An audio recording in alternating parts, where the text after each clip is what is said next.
Atenção! Começa agora uma teleaula de Química do Ensino Médio. Você vai assistir a teleaula de número 11. Bons estudos!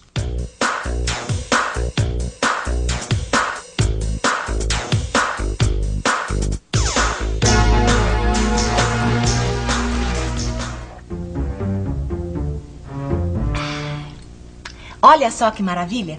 Estava cheio de água e agora está cheio de... Isso mesmo, está cheio de ar. E nós já vimos que o ar é uma mistura formada principalmente por oxigênio e nitrogênio. E já que o oxigênio e o nitrogênio não podem ser vistos separadamente, a gente pode dizer que o ar é uma solução gasosa. Bom, tudo isso já é sabido, né? Agora a minha dúvida é a seguinte... Qual a diferença entre o oxigênio e o nitrogênio? Você também quer saber? Então prepare-se que esse é o assunto da nossa teleaula de hoje. Hoje você vai aprender por que o problema da poluição do ar é bem complicado. Vai saber o que são as propriedades da matéria. Vai ver que o oxigênio se liga ao sangue e o nitrogênio não. E vai ver como os químicos enfrentam a pergunta: por quê? Mocinha, por favor. Um minutinho só, por favor. Eu tô sozinha assim. O Clóvis está lá onde a Ana Rita trabalha, naquela firma que produz gases. Vem novidade por aí. Nossa teleaula tá começando. Pois não?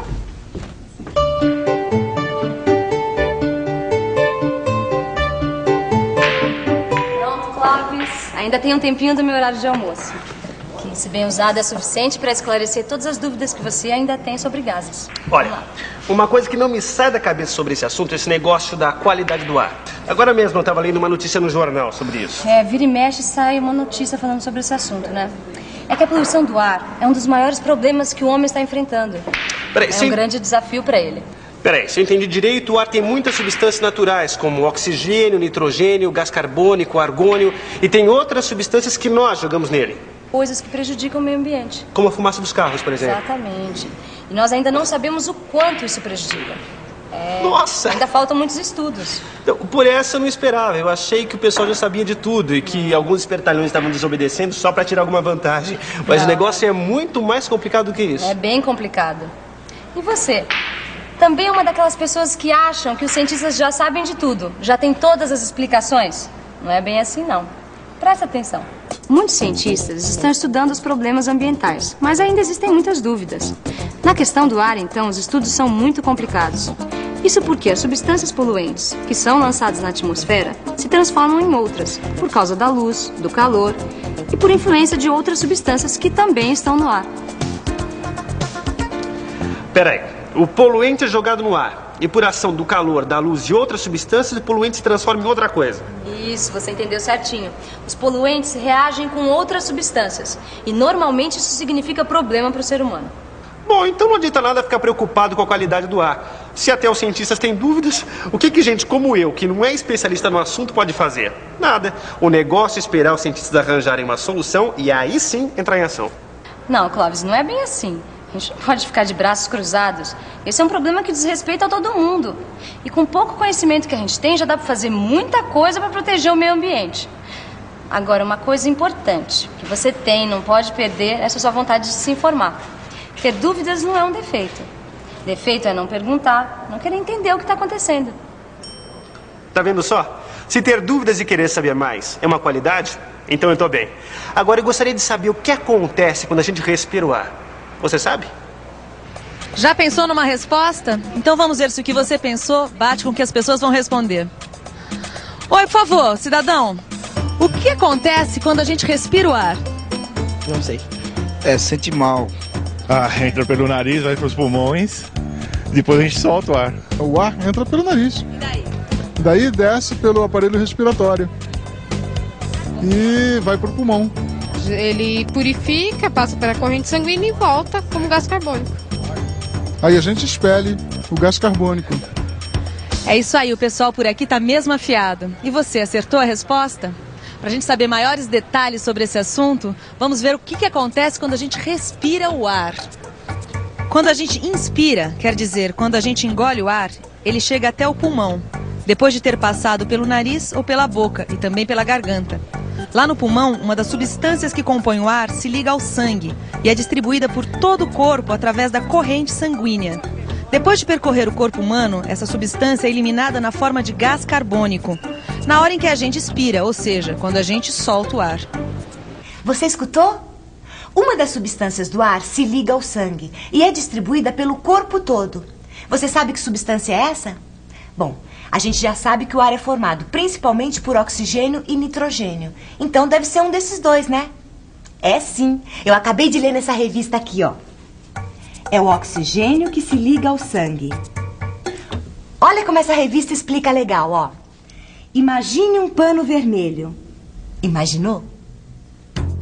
Então imagine agora que esse pano vermelho seja o sangue. Aí imagine que essas bolinhas sejam o ar em contato com o sangue. As bolinhas azuis são o oxigênio e as brancas o nitrogênio. É bom lembrar que o sangue passa pelo pulmão e segue seu caminho.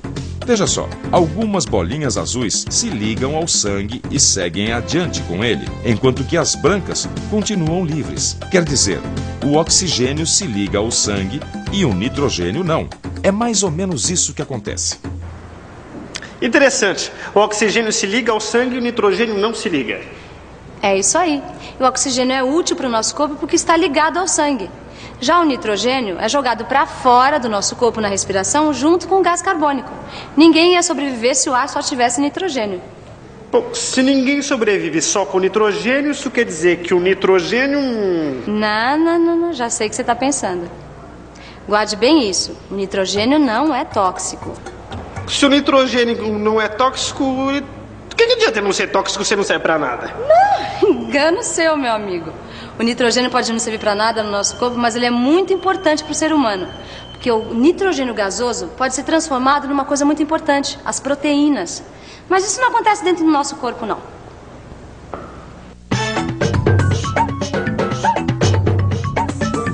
Proteína. Classe de compostos orgânicos de carbono, nitrogênio, oxigênio e hidrogênio, que constituem o principal componente dos organismos vivos. Essa é boa, hein? Então a gente pode dizer que o nitrogênio é sinônimo de vida. Mas olha só que coisa interessante que eu vi aqui nessa revista.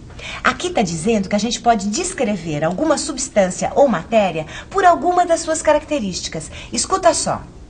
As características de uma matéria nos permitem perceber a diferença entre as diversas matérias. Os químicos chamam essas características de propriedades da matéria. Qualquer pessoa conhece, por exemplo, algumas propriedades da água. Ela é um líquido incolor, não tem cheiro nem sabor. Quando aquecida, a água ferve e quando resfriada, congela. A gente sabe também que a água dissolve o sal. Pô, tô bem de química, porque essas propriedades da água eu já sabia todas. Ou será que um químico olha as propriedades da matéria de um jeito diferente? Bom, o modo como o químico se preocupa com a matéria é parecido com o de uma pessoa comum. A diferença está no grau de interesse. O químico faz observações mais cuidadosas, chegando a medir as propriedades. Por exemplo, o químico sabe que a água ferve a 100 graus Celsius e que ela congela a 0 graus. Sabe também que em 100 mililitros de água é possível dissolver 35,4 gramas de sal.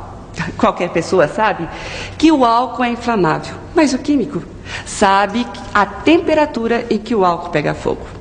Essa é a principal diferença da maneira como o químico observa as propriedades da matéria. Mas, falando em propriedades e voltando ao oxigênio e ao nitrogênio, você consegue dizer quais as propriedades que distinguem um do outro? Vamos pensar um pouco? Vamos pensar um pouco. Peraí, deixa eu pensar.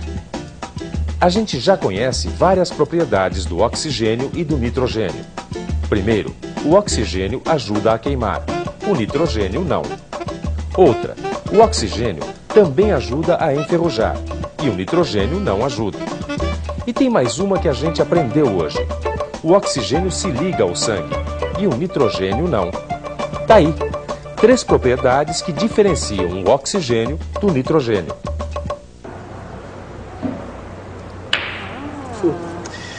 Isso quer dizer que o oxigênio é mais forte que o nitrogênio. Como assim mais forte? Ora, o oxigênio ajuda a queimar, enferruja o ferro, ainda por cima se liga ao sangue, isso não é força? Bom, a química explica isso de uma maneira mais fácil de entender, mas não tem a ver com força, não. É o seguinte, o nitrogênio é mais estável, o que quer dizer que o nitrogênio não reage com qualquer coisa. Ah, já o oxigênio reage com o primeiro que aparece. Mais ou menos isso. A gente pode dizer que o oxigênio tem mais atividade. Esse problema na qualidade do ar é mesmo um problema sério. Agora, se eu perguntar para você, qual queima, o oxigênio ou o nitrogênio? Ou qual ajuda a ferrugem, ou ainda qual se liga ao sangue? Você já sabe responder. Agora, se eu perguntar para você, por quê? Por que o oxigênio queima e o nitrogênio não? Você sabe responder? Por que o oxigênio, por exemplo, é diferente do nitrogênio? O cientista, quando se depara com a pergunta por quê, ele procura sempre dar uma explicação. O cientista não se contenta em saber apenas sobre as diferenças entre os materiais. Ele precisa saber por quê. E a explicação não pode ser sem pé nem cabeça. Ela tem que ter lógica. Se a explicação der conta da maioria dos fenômenos observados, ela se chama teoria. Isso mesmo, você entendeu, não é? Quando os cientistas se veem diante de um porquê, eles elaboram uma teoria.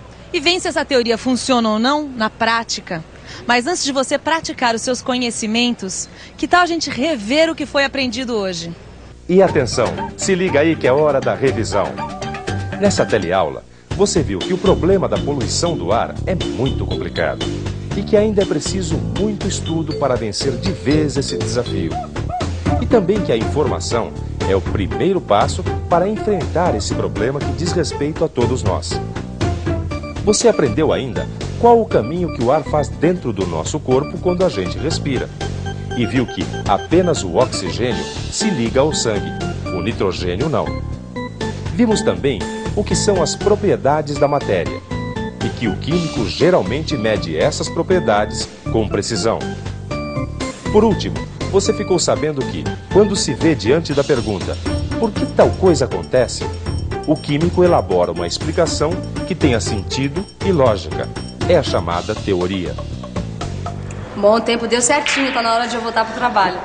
Aproveitar bem o tempo é uma maneira de tornar a nossa vida mais produtiva. E se você quiser aumentar a produtividade da sua aprendizagem, eu tenho uma ótima dica. Isso mesmo, estudar o seu livro de química. Nele você vai encontrar um monte de informações que vai ajudar você nessa história de criar uma explicação.